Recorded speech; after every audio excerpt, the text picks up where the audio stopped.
حضرت شیخ سعدی رحمۃ اللہ علیہ بیان کرتے ہیں کہ ملک غور کا بادشاہ نہایت ہی ظالم اور لالچی تھا۔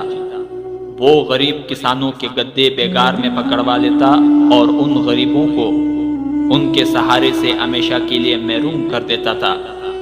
ان گدوں کو موت ہی مشقت سے نجات دلاتی تھی۔ ایک مرتبہ یہ ظالم بادشاہ اپنے ساتھیوں کے ہمراہ شکار کے لیے گیا تو ان سے بچھڑ گیا۔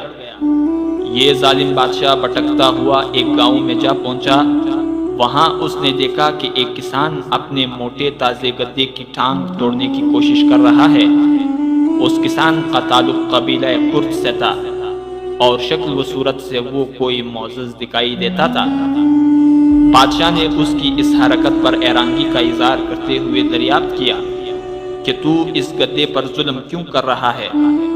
کسان نے جواب دیا کہ کیا تو نے حضرت خضر علیہ السلام کا واقعہ نہیں سنا کہ انہوں نے کشتی کے تختے اکیڑ دیے تھے؟ بادشاہ بولا کہ سنا تو ہے، لیکن اس کا گدے کی ٹانگ توڑنے سے کیا تعلق؟ کسان نے کہا کہ ہمارے ملک کا بادشاہ بہت ظالم ہے اور وہ گدے بیگار کے لیے پکڑ رہا ہے۔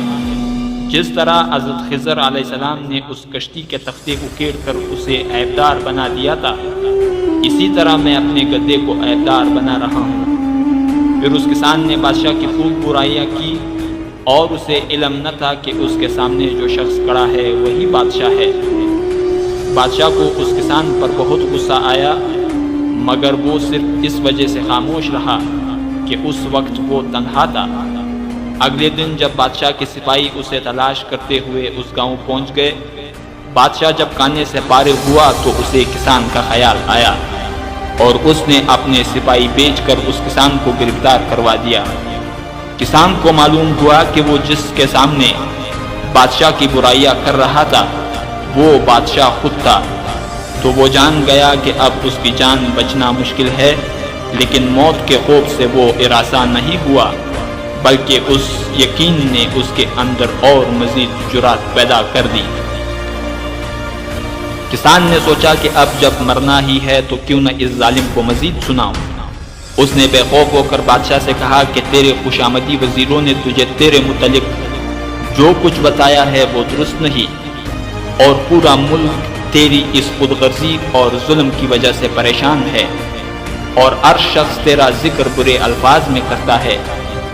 اس کسان کی باتیں اگرچہ تلخ تھی، لیکن چونکہ وہ سچی تھی اس لیے بادشاہ پر ان کا بے حد اثر ہوا اور اس کے دماغ سے بربریت کا بھوت اتر گیا، اور اس نے اسی وقت توبہ کی اور اس کسان کو انعام و اکرام سے نوازا۔